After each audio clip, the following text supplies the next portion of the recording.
हमारे साथ आरजेडी प्रवक्ता मृत्युंजय तिवारी अमित शाह 2 दिवसीय दौरे पर बिहार आए। आप लोग कह रहे थे कि सत्ता हस्तांतरण की कोशिश है, नीतीश को सीएम की कुर्सी से बीजेपी हटा देगी अचेतावस्था में, लेकिन अमित शाह तो स्पष्ट कर गए कि नीतीश के नेतृत्व में एनडीए चुनाव लड़ेगा और ये भी कह गए कि एक बार फिर नीतीश और नरेंद्र मोदी के नेतृत्व में बिहार में एनडीए की सरकार बनेगी। देखिए, आदरणीय अमित शाह जी 48 वर्षों की शैक्षणिक उत्कृष्टता के साथ 23 से भी ज्यादा प्रमुख बीटेक प्रोग्राम्स और 600 से अधिक अंतर्राष्ट्रीय छात्रों के साथ विज्ञान डीम्ड टू बी यूनिवर्सिटी देश की बेहतरीन यूनिवर्सिटी में से एक है। जब जो बोलते हैं उसके विपरीत ही करते हैं। पहले इसी बिहार में कहा था उन्होंने, नीतीश बाबू के लिए सदैव सदैव के लिए दरवाज़ा बंद हो गए और ज़रूरत पड़ी तो खिड़की और वेंटिलेटर भी तोड़ दिए। तो अब वोट दिख रहा है उनको, तो आदरणीय नीतीश कुमार जी की ये हालत हो गई है। अब उनका सेहत जवाब दे रहा है। इसके बावजूद बीजेपी की मजबूरी, जो अपने को विश्व की सबसे बड़ी पार्टी कहती है, कह रही है आदरणीय नीतीश कुमार जी को मुख्यमंत्री का चेहरा मानेंगे। ये शिंदे जी को भी कहा था महाराष्ट्र में, इसके बाद क्या किया सबको पता है। इस बात का एहसास आदरणीय नीतीश कुमार जी को भी है कि बीजेपी छोड़ेगी नहीं। तो अब ये एनडीए में पूरी तरह से टेंशन और कन्फ्यूजन है।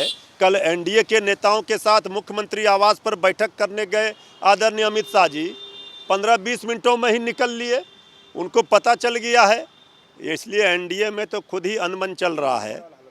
अभी तो शिंदे वाला हालत तो हम लोग कह ही रहे हैं कि वही कहानी नीतीश जी के साथ बीजेपी करने वाली है। अच्छा, ये बताइए कि ईद के बाद संसद में ये जो बजट सत्र का द्वितीय चरण चल रहा है, उसमें वक्फ संशोधन विधेयक केंद्र सरकार पेश कर पारित कराने की कोशिश कर सकती है।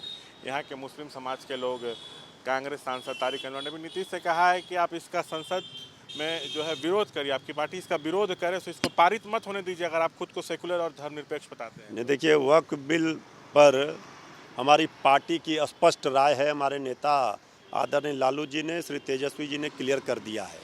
इसका पुरजोर तरीके से विरोध किया जाएगा। नियम कानून संविधान को तोड़कर और उससे हटकर कोई काम कोई सरकार करेगा, उसके खिलाफ विरोध होगा। पूरा विपक्ष एकजुट है। अब सबसे बड़ा सवाल खड़े हो रहे हैं जेडीयू पर।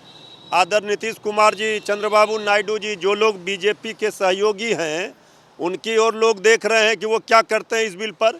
हिम्मत है तो इस बिल का विरोध कीजिए, और नहीं तो नतमस्तक होकर के सीधे बीजेपी में विलय कर लीजिए। तो ये थे बातचीत करते हुए मृत्युंजय तिवारी।